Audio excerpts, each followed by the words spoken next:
అందరికీ నమస్కారం. నా పేరు అర్చన. ఈరోజు కథ నా గుండె చప్పుడు నువ్వే పార్ట్ 104. బేబీ ఇక పడుకో అంటాడు హర్ష. నాకు ఇలాగే బాగుంది అంటూ అతడి గుండెల్లో తలదాచుకుంటుంది. తను అలా అనగానే చిన్నగా సైడ్ స్మైల్తో ఆమెని గుండెలకి అదిమి పట్టుకొని వెనుకకు బెడ్ రెస్ట్కి ఒరిగి ఆమెని ల్యాప్లో అడ్జస్ట్ చేసుకొని అతడి గుండెలకి బుజ్జి కుక్కపిల్లలాగా ముడుచుకున్న ఆమెను చూసి ఇంకాస్త దగ్గరికి అదుముకొని తల మీద కిస్ చేసి మెల్లగా నిద్రలోకి జారుకుంటాడు. ఆమె పతి ఒడిలో సెక్యూర్డ్గా తృప్తిగా నిద్రలోకి జారుకుంటుంది. నైట్ నిద్ర లేకపోయేసరికి మార్నింగ్ 11 అవుతున్నా మెలకువ రాదు ఇద్దరికి. ఒకరి మనసు ఒకరిలో కలిసిపోయి ఒకరి కౌగిల్లో ఒకరు ఒదిగిపోయి ఈ లోకాన్ని మర్చిపోయి తృప్తిగా నిద్రలోనే ఉండిపోయారు. అంతలో టక్కున మొబైల్ రింగ్ అవుతూ ఉంటుంది. ఆ సౌండ్కి మెల్లగా కళ్ళు తెరిచి చూడగానే ల్యాప్లో ముడుచుకున్న ఆమె పెదవుల మాటున చిన్నగా నవ్వు, ముడుచుకున్న కనుబొమ్మలు, చేపలాంటి కళ్ళు, కొటారు ముక్కు, అతడికి ఆనుకొని ఒత్తుకున్న బుగ్గ. ఆమెను చూస్తుంటే చిన్నపిల్లలా ముడుచుకున్న తన నుదుటి మీద ముద్దు పెట్టి కదిలితే లేస్తుందేమో అని అలాగే ఉంటాడు. మళ్ళీ మొబైల్ రింగ్ అవుతుండడంతో ఈసారి చిన్నగా కదులుతుంది. మెల్లగా కళ్ళు తెరిచి చూడగానే ఎక్కడ ఉన్నానో చూసుకొని ఎదురుగా అతడి ఛాతీ భాగం స్మూత్గా తగులుతుంటే అతడి గుండెలకి ముద్దు పెట్టి వితౌట్ షర్ట్లో ఉన్న హర్ష హార్ట్ మీద ఆమె లిప్స్ ఊరిస్తుంటే ముద్దు పెట్టకుండా ఉండలేకపోయింది. అంతే. అప్పటి వరకు అతనికి పాప లిప్స్ని చూస్తూ ఊరిస్తున్న కష్టంగా కంట్రోల్ చేసుకుంటూ అగ్ని పరీక్ష పెట్టి ఇప్పుడు ఆమె పెదవులు అతడి గుండెలకి తాకగానే వెంటనే ఆమె మోముని చేతుల్లోకి తీసుకుని అదురుతున్న అదరాలని అతడి లిప్స్తో టక్కున మూసేస్తాడు. ఫీవర్తో ఆమె నోరు లావా అయితే అతడి హిమపాతం లాంటి పెదవుల స్పర్శ ఆమెకు తగలగానే చల్లగా అనిపిస్తుంది. ఆమె వేడి అతడి నోటికి తగలగానే చిన్నగా టెన్షన్ స్టార్ట్ అవుతుంది అతడికి. వెంటనే ఆమెను వదిలి, నీకు ఇంకా ఫీవర్ తగ్గలేదు, రెస్ట్ తీసుకోమా అంటూ అతడికి గట్టిగా కరుచుకుపోతుంది. ఓయ్ ఏమైందే ఈరోజు నీకు? ఏమో నిన్ను వదిలి ఉండాలని లేదు హర్ష. నేనెక్కడికి వెళ్ళను కానీ అన్నగాడు ఫోన్ చేసి చచ్చిపోతుండు. వాడితో మాట్లాడదాం. నువ్వు పడుకో. కంఫర్ట్ లేకపోతే నడుములో పట్టేస్తుంది అంటూ ఆమెను బెడ్ మీద షిఫ్ట్ చేస్తాడు. అని మూతి ముడుచుకుంటుంది. అంజు పప్పీ ఫేస్ చూసి చిన్నగా నవ్వుకొని ఫోర్ హెడ్ కిస్ చేసి పక్కన టీపై మీద ఉన్న మొబైల్ని తీసుకుని కిరణ్కి కాల్ చేస్తాడు. చెప్పరా, ఎక్కడున్నావురా? ఇంకా ఆఫీస్కి రాలేదు? మీ చెల్లికి ఫీవర్ వచ్చింది. ఈరోజు ఇంట్లో ఉండి వర్క్ చేస్తా అనగానే పాప ఫేస్ వెలిగిపోతుంది. అయ్యో, ఇప్పుడు ఎలా ఉందిరా? కొంచెం పర్వాలేదురా. సరే కానీ ఒకసారి హాస్పిటల్కి వెళ్ళిరారా. మామ్ ఒక్కరే ఉన్నారు. ఓకేరా, వెళ్తాను. చెల్లె జాగ్రత్త అని కాల్ కట్ చేస్తాడు. అంజు, బేబీ, అమ్మ దగ్గర అత్తయ్య ఒక్కరే ఉన్నారు. ఈవినింగ్ వరకు ఫీవర్ తగ్గితే వెళ్ళొచ్చా అనగానే షార్ప్గా చూస్తాడు. ఆ చూపుకు భయపడి సైలెంట్గా ఉంటుంది అంజు. ప్లీజ్ రావణ్ అంటుంది పప్పి ఫేస్ పెట్టుకొని. ఫేస్ చూసి కూల్ అయ్యి అమ్మ దగ్గరికి కిరణ్ని పంపించాను. ఇంకా 2 డేస్లో డిశ్చార్జ్ అవుతుంది. నువ్వేం వర్రీ అవ్వకు. ఫస్ట్ నువ్వు హెల్త్ చూసుకో. అమ్మని నేను చూసుకుంటానని చెప్పాను కదా. ప్లీజ్ రా. తను హాస్పిటల్లో ఉంటే ఇంట్లో ప్రశాంతంగా ఎలా ఉండను అనగానే ఎక్కువ ఓవర్ యాక్షన్ చేయకు. చెప్పాను కదా నేను చూసుకుంటాను అని. నీకంటే బాగా చూసుకుంటాను. నువ్వు రెస్ట్ తీసుకో. చాలా వీక్గా ఉన్నావు. అసలు తింటున్నావానే? ఆ ఫేస్ చూడు ఎలా అయిందో. కళ్ళు లోపలికి పోయి ఎలా ఉన్నావు?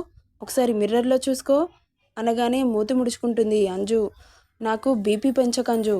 ఫస్ట్ తిని ట్యాబ్లెట్స్ వేసుకుని రెస్ట్ తీసుకో. నువ్వు ఇలాగే ఉంటా అంటే మాత్రం నేను కూడా ఆఫీస్కి వెళ్ళిపోతాను. ఇక నీ ఇష్టం అనగానే సైలెంట్గా ఉంటుంది. నువ్వు ఫస్ట్ ఫ్రెష్ అయ్యి ఏదైనా తిను, నేను ఏదైనా తీసుకొస్తా అంటూ అంజుని వాష్రూమ్ వరకు తీసుకెళ్ళి వదులుతాడు. నువ్వు ఫ్రెష్ అవ్వు, నేను ఇప్పుడే వస్తాను అని కిందకు వెళ్తాడు. కిచెన్లో మిత్ర ఉండడం చూసి మిత్ర అని పిలుస్తాడు. బాబుగారు, మీరు తప్పుకోండి అంటాడు. అయ్యో ఎందుకు బాబు, ఏం కావాలో చెబితే నేను చేస్తాను కదా అంటుంది. ఏం పర్వాలేదు, మీరు తప్పుకోండి అనగానే బాబు కోపం తెలిసిన మెయిడ్ సైలెంట్గా బయటకు వస్తుంది. బాబు పాప కోసం స్వయంగా మల్టీగ్రెయిన్స్తో చేసిన multi mixed fruit salad, juice, కొన్ని ఆరెంజ్ పీసెస్, పైనాపిల్ పీసెస్తో గ్లాస్ని గార్నిష్ చేసి పాపకి తీసుకెళ్తుండగా అప్పుడే తన రూమ్ నుండి బయటకు వస్తారు శ్వేత, నిత్య. హర్షని చూసి షాక్ అవుతుంది నిత్య. అన్నయ్య, నువ్వు జ్యూస్ చేసి తీసుకెళ్తున్నావా అనగానే షార్ప్గా చూస్తాడు. అది కాదన్నయ్య, నీకు అసలు కిచెన్ ఎక్కడుందో కూడా తెలీదు కదా, అలాంటిది వదిన కోసం తీసుకెళ్తుంటే ఆశ్చర్యంగా ఉంది. నిత్య, ఎక్కువ చేయకు అనగానే ఇప్పుడు నేనేమన్నానని అని మూతి తిప్పేస్తుంది. అన్నెసెసరీ టాక్స్ అంటే నాకు నచ్చవని తెలుసు కదా, అయినా ఎందుకు ఓవరాక్షన్ చేస్తున్నావు అని అక్కడి నుంచి అంజు దగ్గరికి వెళ్ళిపోతాడు. రూమ్లోకి వెళ్ళిన హర్ష పాపని చూడగానే బెడ్ మీద నిద్రపోతూ కనబడుతుంది. ఇదేంటి, ఏం తినకుండా పడుకుంది అని అనుకుంటూ అతడి చేతిలో ఉన్న ప్లేట్ని టీపైపై పెట్టి తన దగ్గరికి వచ్చి అంజు చెవి దగ్గర పెదవులు ఆంచి మెల్లగా బేబీ అంటూ లేపుతూ ఉంటాడు. అతడి పెదవుల స్పర్శకి మెల్లగా కదులుతూ ఉంటుంది. ప్లీజ్ హర్ష, కాసేపు పడుకుంటాను అంటుంది చిన్నగా. కొంచెం జ్యూస్ తాగి పడుకో, లేకపోతే నీరసం వచ్చేస్తుంది అంటూ మెల్లగా లేపుతూ ఉంటాడు. ప్లీజ్ రా, చాలా నీరసంగా ఉంది అంటుంది లోగొంతులో. అందుకే చెప్పేది, ఫస్ట్ లెగు అంటూ ఆమె ఎల్బో పట్టుకొని లేపి బెడ్ రెస్ట్కి కూర్చోబెట్టి గ్రెయిన్స్తో చేసిన మాల్టీ తాగిస్తాడు.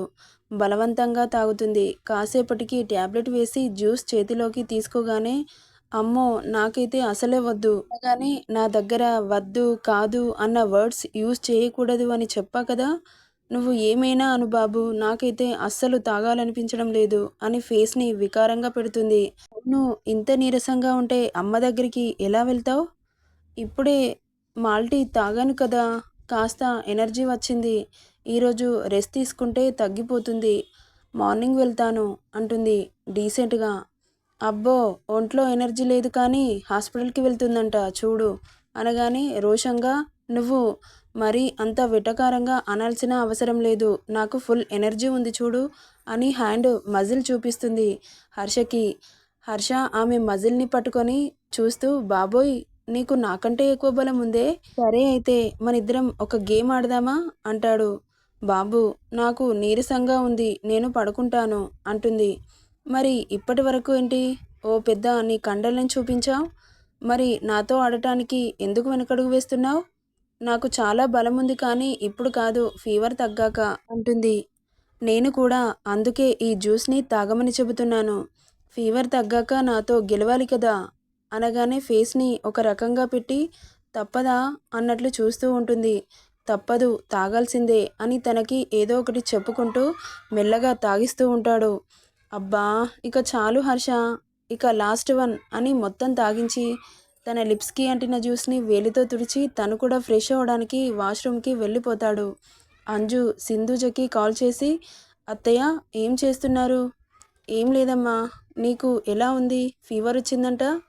అవునత్తయ్య, ఇప్పుడు కాస్త పర్వాలేదు, డాక్టర్ ఇంజెక్షన్ చేసి వెళ్ళింది. మీ అబ్బాయి ఉన్నాడుగా చూసుకోవడానికి, నాకు తగ్గింది. హాస్పిటల్ వస్తానంటే వద్దంటున్నాడత్తయ్య.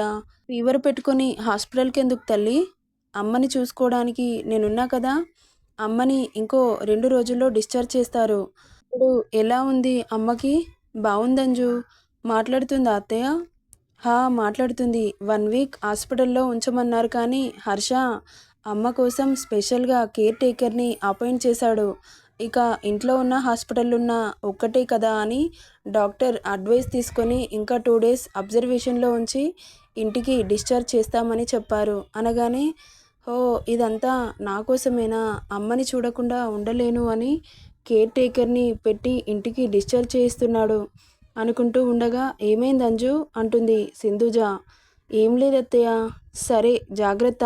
సరే అత్తయ్య, మీరు జాగ్రత్త అని కాల్ కట్ చేస్తుంది. అంతలో ఫ్రెష్ అయ్యి బయటకు వస్తాడు హర్ష.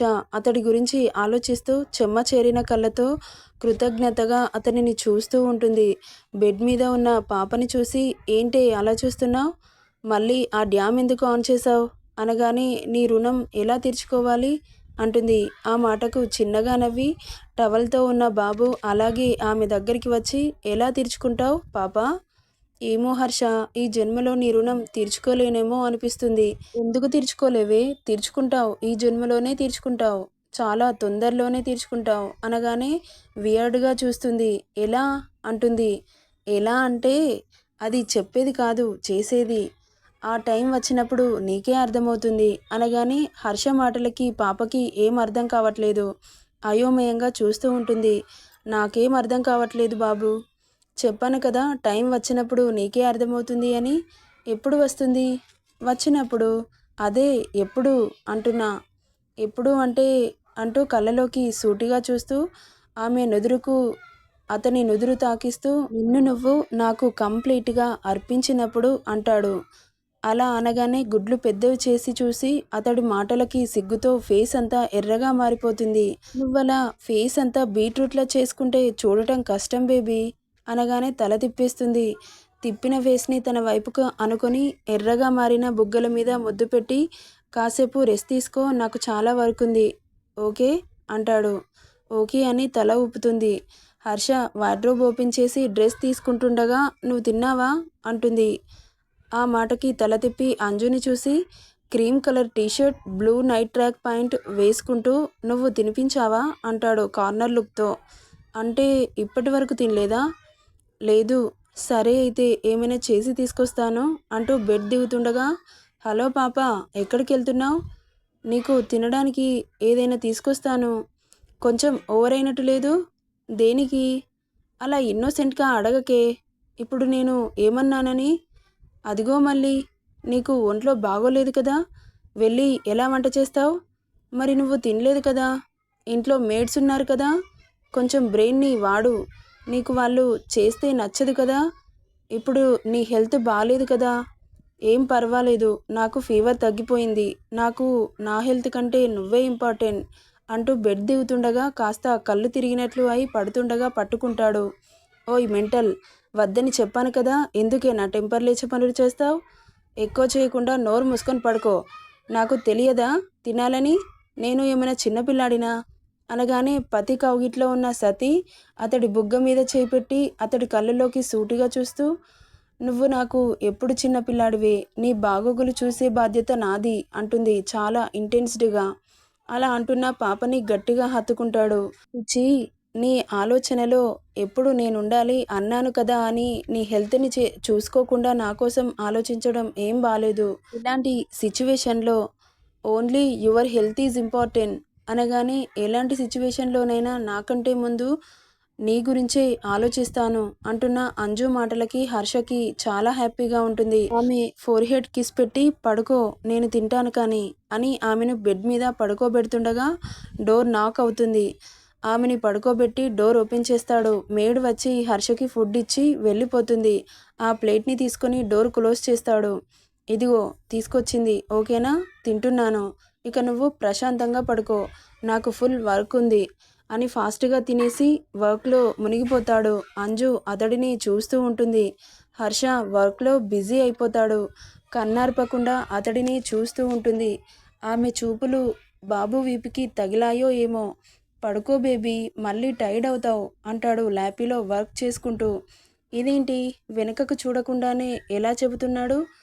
ఈయనకి ఏదైనా శక్తి ఉందా అనుకుంటూ ఉండగా ఓ పాప, నాకు ఎలాంటి శక్తులు లేవు కానీ పడుకోవే, నాకు డిస్టర్బ్ అవుతుంది అనగానే బాబోయ్ ఏంటి ఈయన, నేను చూసినట్లు ఎలా తెలుస్తుంది అని అనుకుంటూ అటువైపు తిరిగి గమ్మున పడుకుంటుంది అంజు.